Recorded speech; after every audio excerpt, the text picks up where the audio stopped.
Oh, I forgot to get it. I feel like I wish I had someone come along beside me when I first started homeschooling and tell me,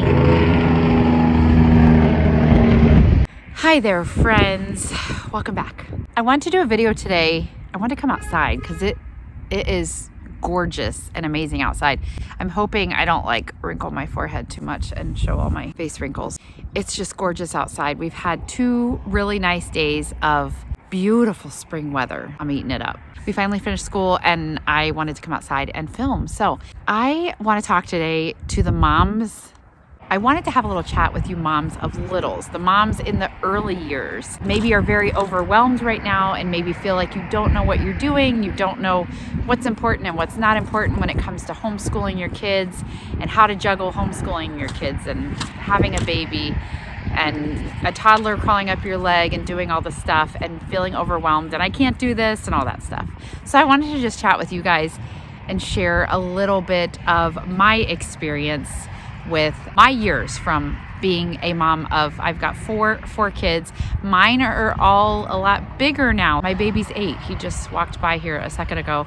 And so we're not in that baby stage anymore. And I want to share my wisdom before I kind of forget how hard it was and how fun it was and what a blessing it was. So we're going to just chat about that today. So if you feel like you could use some help in that area, then stay tuned. So I've got 5 tips that I'm going to share with you about homeschooling in the early years. And I have a bonus tip that I'll share at the end also. So make sure you stick around.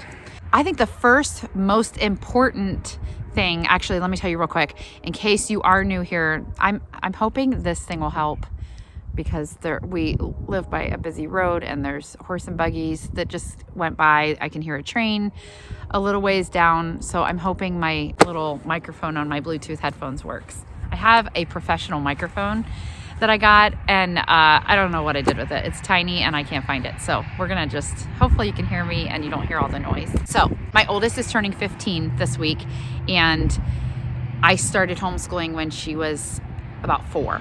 So just to give you some context, I have been doing this for quite a while. So about 11 years. I don't know if these are in order of like importance. I think they're just kind of all important.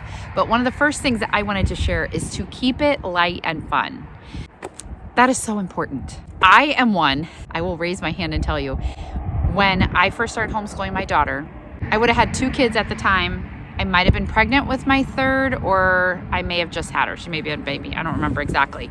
But I would have had a 4-year-old and a 2-year-old and a baby. And I know that I was like, I can do this. You know, I felt like I wasn't quite at the point where I felt called to homeschool yet, but I knew that that's what I was supposed to be doing at least that year. Hold on, there's a tractor going by. But I felt like that was something that I at least had been asked to do that year. You know, the Lord was like, okay, you're going to do this year. I can do it. I used to be a teacher. No problem. I can teach my daughter. But then I went to a homeschool convention. I got really overwhelmed with all my choices of curriculum. You don't even really need curriculum for a 4-year-old. Let me just tell you that. But I didn't know that at the time. Nobody had told me that. You really, really don't. I went and I bought the curriculum that I thought we needed, and I made sure we did school every day. And I just put a lot of pressure. I wouldn't say I put pressure on her, but I put pressure on myself to make sure she was doing everything that I felt like a 4-year-old needed to do. And really a 4-year-old should just be playing and reading books with me and having fun. And learning to write is great, but I don't know if it's necessary that early. But I don't regret how I did it that year, except that I maybe would have made it a little lighter, a little more fun, and like a little less like, we have to do our worksheet today. So I don't think I wasn't terrible. I would just say, keep it light, keep it fun. Whether you start with a 4-year-old, whether you start with a 5-year-old, whether you're doing kindergarten, 1st grade, whatever it is, those years are precious, and make sure you don't stress yourself out, and make sure you guys enjoy it, because it really is amazing. And I feel so far gone from that. Well, my son is in 2nd grade, so I don't feel super far gone, but with my girls, like I have a high schooler now, I have a 9th grader, and I just feel like that was so long ago. And I want to make sure you guys don't add unnecessary stress. Keep it light.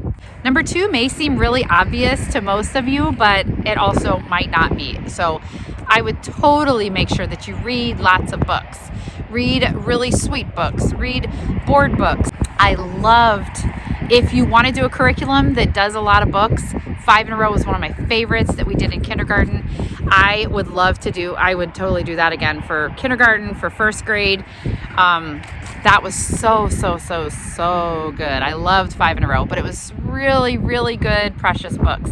And I really don't think you can read too many books when they're little. Read at bedtime, read during the day, read snuggled up on the couch, read outside, go read on the trampoline. Sometimes, where's the trampoline? Somewhere over there. Sometimes we would go outside and read on the trampoline, or we'd lay on a blanket outside and read lots of good books. It is just setting the pace for the rest of their life. And if you don't read books when they're young, if they don't see you reading, they need to see you reading. That's something that I didn't really start until my kids were a little bit older.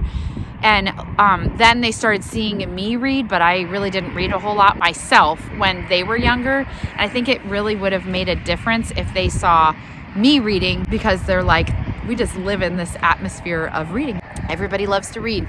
So just make sure you're reading with them. Read, and read again. Go to the library. We went to the library a ton. It's too windy, I'm sorry. My kids have been to the library more times than I ever went before I was a mom. Like, we're regulars. They know our names, and that's the way it should be. Let them check out tons of books and sit on the couch and read all the books. So yes, read lots of books. Okay, number 3. I have 2 options for you for number 3. One is do school during nap time. If let's say you have like a kindergartner and a first grader and a baby. While the baby's laying down napping, that's when you need to focus on maybe some of the really important subjects like math or reading or language. Get those done when there's no distraction, when the baby's not around. Or if you have a toddler that's always kind of in the mix of things, it's not as big of a deal if they're in there when you're doing a science experiment or when you're, reading about Christopher Columbus or whatever.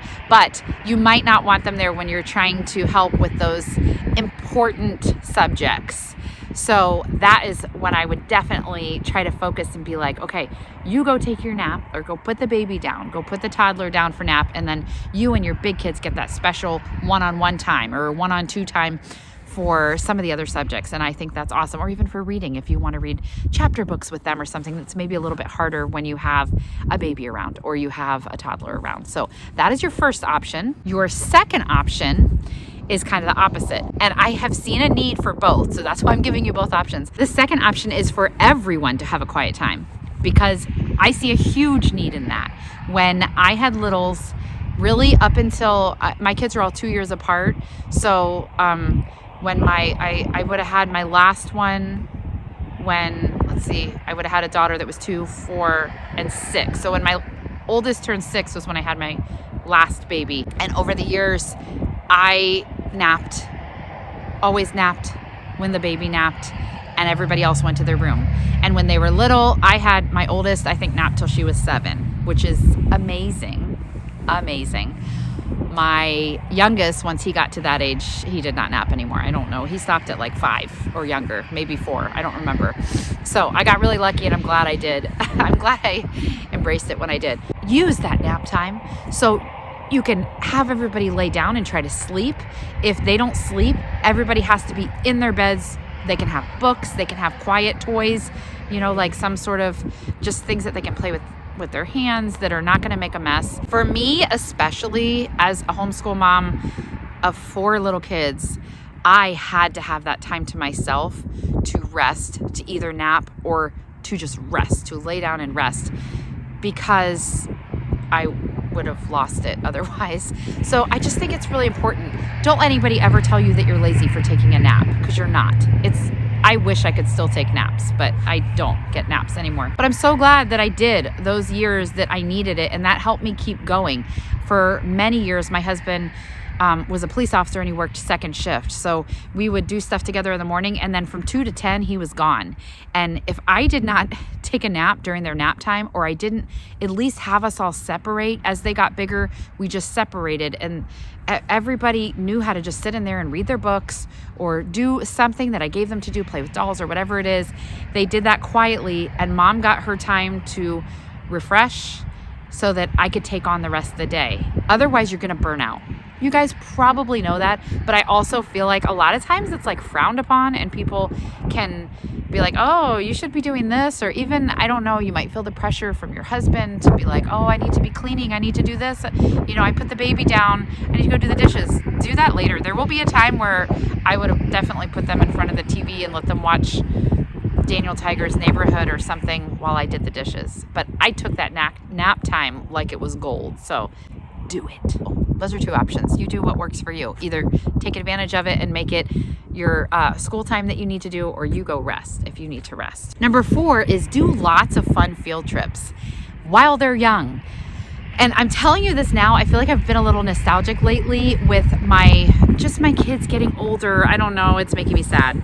My oldest is, like I said, she's turning 15. I've got a 15-year-old, a 12-year-old, a 10-year-old, and then an 8-year-old. And we just went on a field trip the other day, and it was really cool. We went to this plant where they process foods. Like they can stuff like salsa, and they had jalapeno deviled eggs they were making that day. They do like beef sticks and cheese sticks and cinnamon buns and all this stuff, and we got to see how it was all made in the factory. Anyway, we never do that stuff anymore. I feel like ever since I had junior high hit, we got so busy, and I felt like we have too much schoolwork to do field trips. I think they learned more at some of these field trips in real life stuff than they ever could in a book.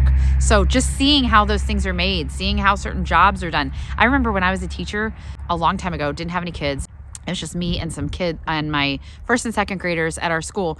We went on this field trip to a water treatment facility, and it was honestly one of the coolest field trips we've ever been on. We got to walk through where everything was and learn how the yucky water gets purified and turns into the clean water, and it was so neat. And I actually have never taken my kids on one of those. I need to contact a water treatment facility and see if we can get a tour of that. But touring places like that, businesses, seeing how things work, going to fire stations. We've been to the grocery store before with our co-op, where we toured the bakery kitchen section and got to see how they made stuff. And I don't know, I remember those things, and I feel like my kids remember those things. They're just really special. Go to the park, go out in nature. To me, that has to be a field trip, because we don't do that every single day. But please do field trips, especially while they're young.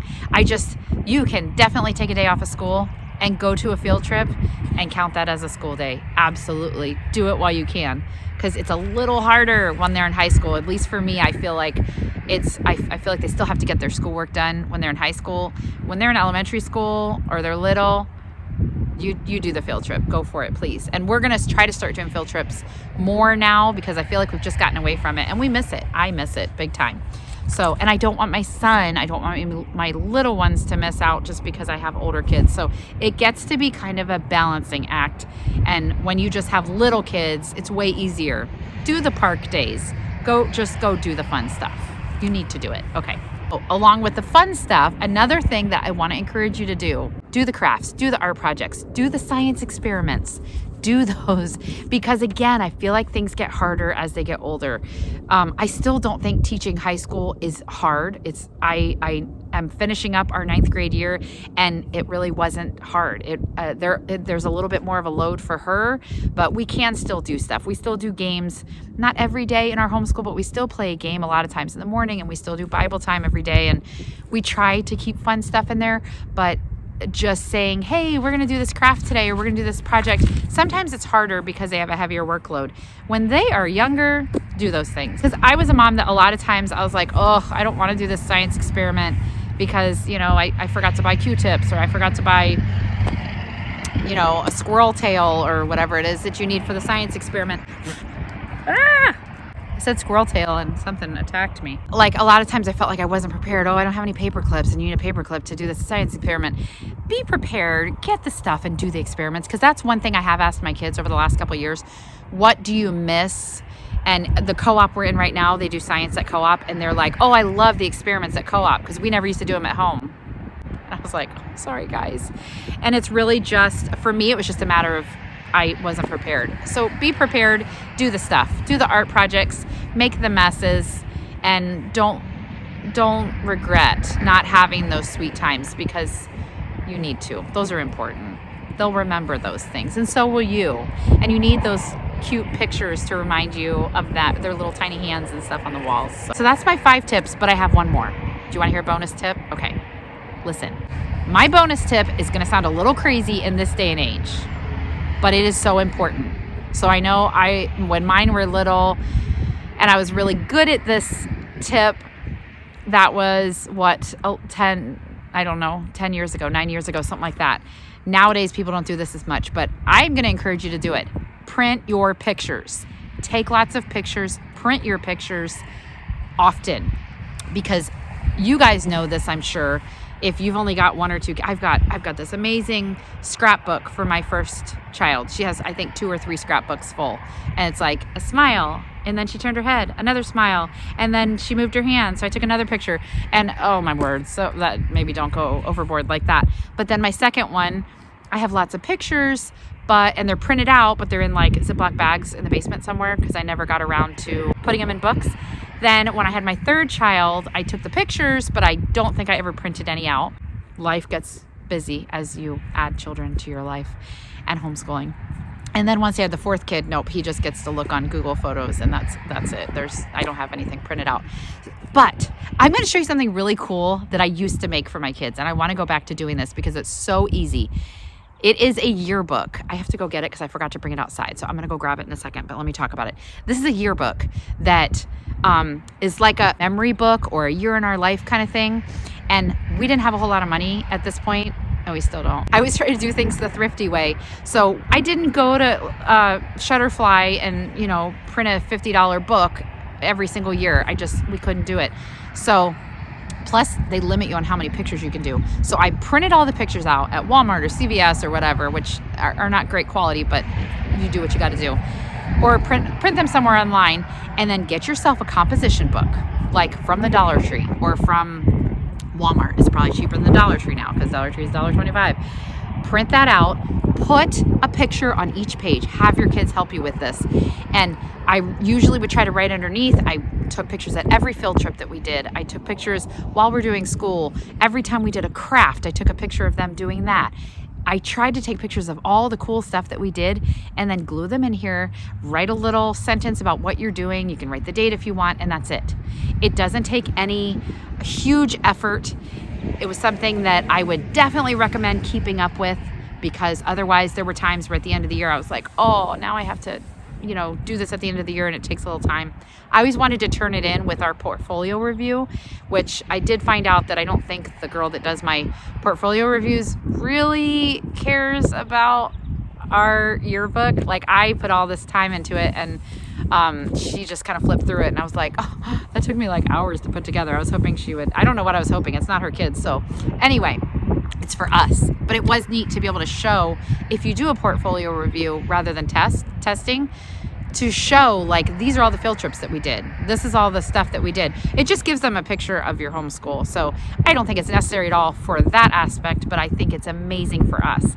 We have some sweet memories that, like I said, I had trouble printing out everything that we've ever done, but I printed out all the homeschool stuff, and I've got that little yearbook. So I'm going to show you real quick what this looks like. So here is my first one, and this was for when my oldest was in first grade, but I've got like her first day of school picture. I'm not going to show you everything, but see how fat this is? So this was just $1 composition book. So I've got stuff in here from like, this was a field trip we went on, and she made it in the paper.